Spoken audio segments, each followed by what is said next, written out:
வெறும் 10 நிமிஷத்தில் ஹெல்த்தியான ஒரு ஈவினிங் ஸ்நாக்ஸ் ரெசிபி எப்படி வீட்டில் இருக்க சிம்பிளான பொருளை வச்சே செய்யலான்றதை வாங்க பார்க்கலாம். ஒரு பாத்திரத்தை சூடு பண்ணி அதில் 3/4 கப் அளவுக்கு நாட்டு சக்கரை சேர்த்துக்கோங்க. 1 கப் தண்ணி சேர்த்துட்டு இந்த சக்கரை கரையிற அளவுக்கு கொதிக்க விட்டுருங்க. இப்போ அடுப்பை ஆஃப் பண்ணிவிட்டு ஒரு மிக்சிங் பவுலில் 1 கப் அளவுக்கு கோதுமை மாவு சேர்த்துட்டு நம்ம ரெடி பண்ணி வச்சுருக்க சக்கரை தண்ணியை வடிகட்டி சேர்த்துக்கோங்க. இப்போ கட்டிகள் இல்லாத மாதிரி நல்லா மிக்ஸ் பண்ணி விட்டுக்கோங்க. 1/4 டீஸ்பூன் ஏலக்காய் தூள் சேர்த்துட்டு 1/4 டீஸ்பூனுக்கும் கம்மியாக சமையல் சோடா சேர்த்துட்டு 1 டீஸ்பூன் எள்ளு சேர்த்துக்கோங்க. நல்லா மிக்ஸ் பண்ணி விட்டுக்கோங்க. இந்த மாவு ஒரு 5 நிமிஷம் அப்படியே இருக்கட்டும். மூடி போட்டு மூடி வச்சுருங்க. 5 நிமிஷம் கழித்து திறந்து நல்லா ஒரு முறை இந்த மாதிரி கலந்து விட்டுக்கோங்க. இப்போ நமக்கு மாவு ரெடியாக இருக்குது. ஒரு பணியாரக்கல்லை சூடு பண்ணி அதில் நெய் அல்லது எண்ணெய் சேர்த்துக்கோங்க.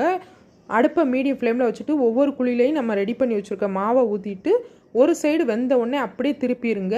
இன்னொரு சைடும் வெந்த உடனே வெளியில் எடுத்துட வேண்டியதான். சூப்பராக ரெடி ஆயிரும். வெளியில் நல்லா கிறிஸ்பியாக உள்ளே வந்து சாஃப்டாக இருக்கும். ரொம்ப டேஸ்ட்டாக இருக்கும். கண்டிப்பாக ட்ரை பண்ணி பாருங்கள். தேங்க்யூ.